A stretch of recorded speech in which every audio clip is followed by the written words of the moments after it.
Hello everyone, I'm Jay King. Most of you have probably read my work on Celtics Town, but you probably haven't seen my face before. This is probably the first time. As you can see, I'm not as pretty as most of you probably expected.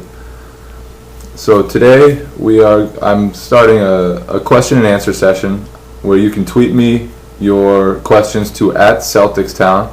You can ask any Celtics question you want, and I'm just going to answer them on this video. So the first question is from Zach Lowe _SI. He tweeted, "Is Jeff Green overrated or just really bad or just sort of bad?" And the answer is yes. But he's also underrated and he's also sometimes good. The thing about Jeff Green is he's a talented kid.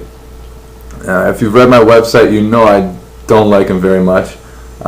His competitive mentality is more closer to a fourth grade girl's than it is to Kevin Garnett's. Not a great rebounder, not very aggressive, not a particularly great shooter. He's not great at anything actually, although he does a lot of things well.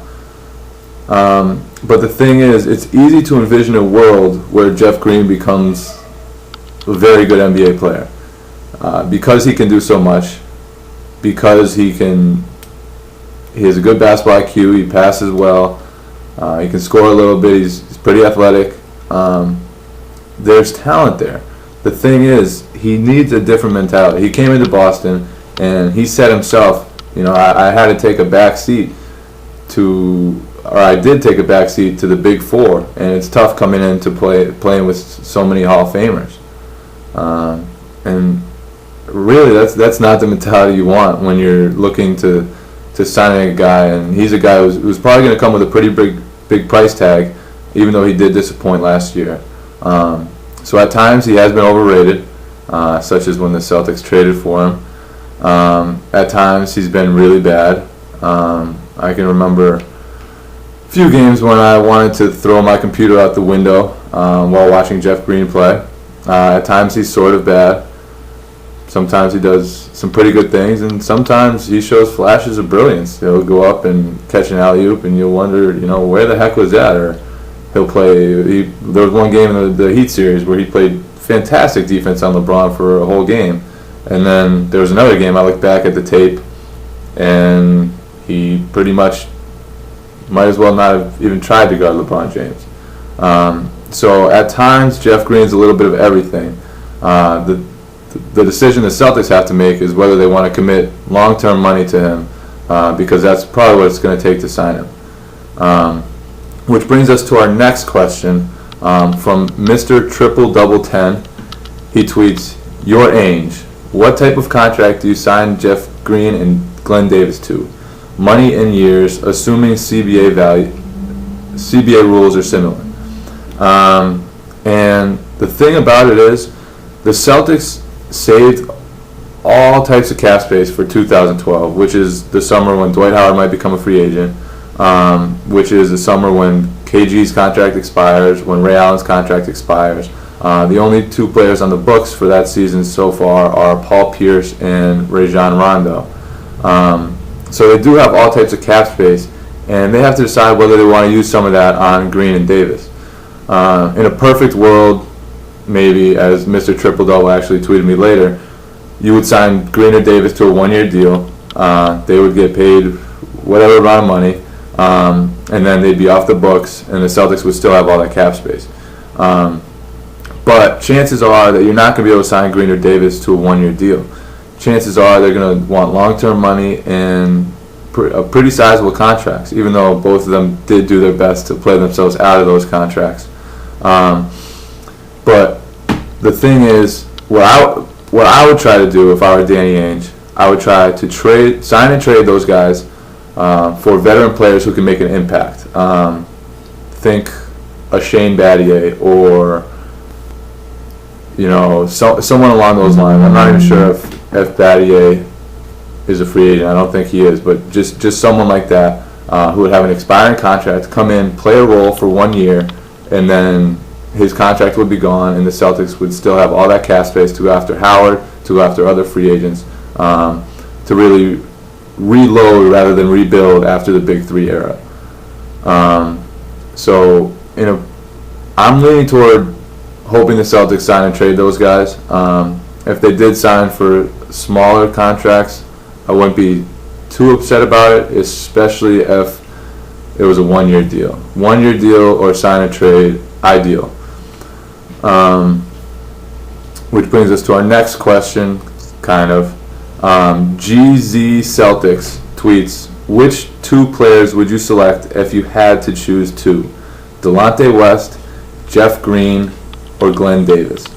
I think Delonte West is pretty much a no-brainer. If he wants to return to the Celtics are going to grab. They're going to sign him. Just because he would come cheap.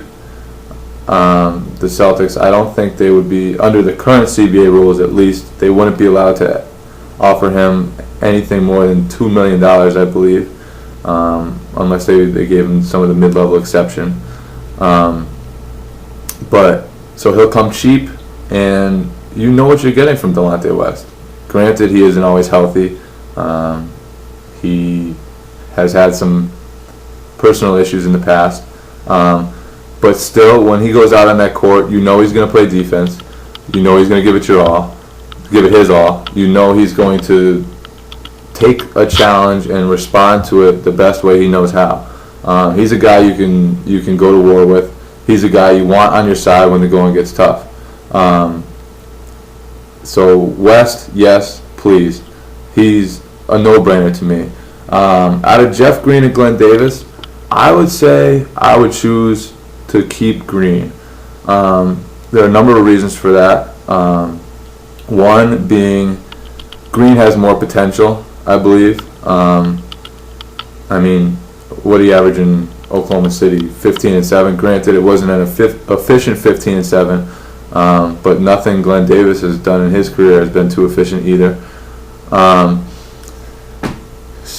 Another thing, Glen Davis's weight. People of his stature, his short, stocky power forwards, they don't last long. And he had apparently gained 20 or so pounds last year throughout the season. By the end of the season, obviously he was a shell of what he had been to begin the season. And you could see his midsection grow bigger and his value grow smaller. Also, he just does some weird things, like punching his friend in the face while his friend was driving a car, and thus missing 27 games due to an injury because of that. Or complaining about his role on the very first day of training camp, or saying Glen Davis needs to be Glen Davis because Glen Davis wants to go anywhere he can be Glen Davis. There's something off-putting about Davis. His mentality and just the way he's always clashed with Doc Rivers. He's the one guy who has publicly really clashed with Doc Rivers. Nobody else does. But Davis always finds a way to badmouth Rivers in subtle ways. And going forward, there are red flags there. So I would pick Green rather than Davis, although I wouldn't want to commit long-term money to either of them. Next question. Celtics blog tweets, if you could pick one player to put next to Rondo for the next 5 years, who would it be? And I'm going to have to pick myself. Then I would be playing for the Celtics for 5 years. I would probably suck pretty badly. I'd probably move the rebuilding process back a few years. But it'd be a pretty good experience to play for the Celtics, I think. But seriously, if I could pick any player, realistically or otherwise, I would pick LeBron James. I think he's the best player in the NBA. I think he can just do so many things for a team. And other than that, probably a more realistic, although it's not entirely realistic, probably very long stretch. Dwight Howard, obviously. He's the most dominant center in the league. His shoulders are wider than 5 of me. He can save babies off the top of a backboard. Pretty much, he's the most impressive physical talent in the league. He's a winner.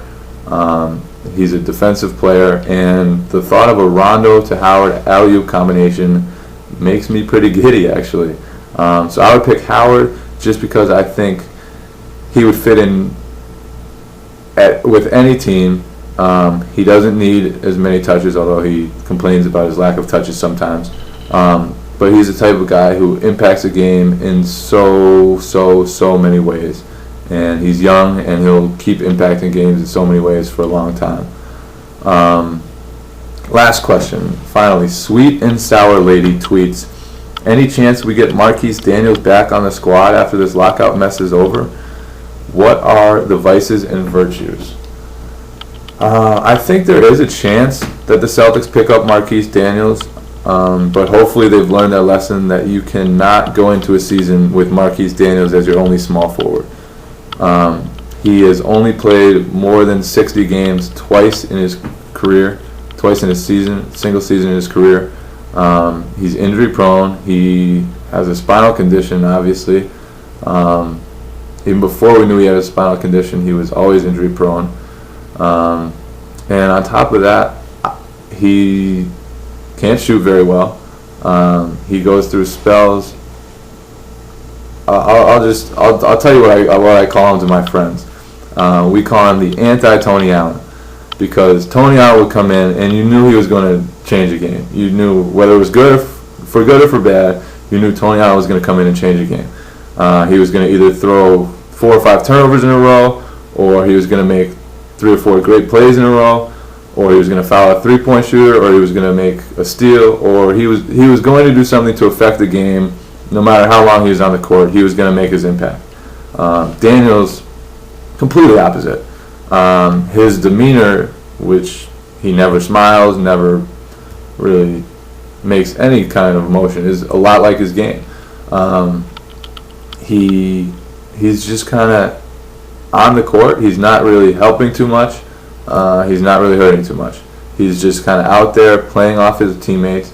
Once in a while, if he gets Kyle Korver on him or another mismatch like that, he will score a lot of points. But for the most part, he's just kind of out there, and he's a good player. I think there were stats. Chris Forsberg pulled up some stats saying that he was the 4th best defender on points per possession scored in the whole NBA last year. So he's a good defender, valuable player, but injury prone and limited in what he can do. He knows his limitations, granted, but he's not the type of guy who's really going to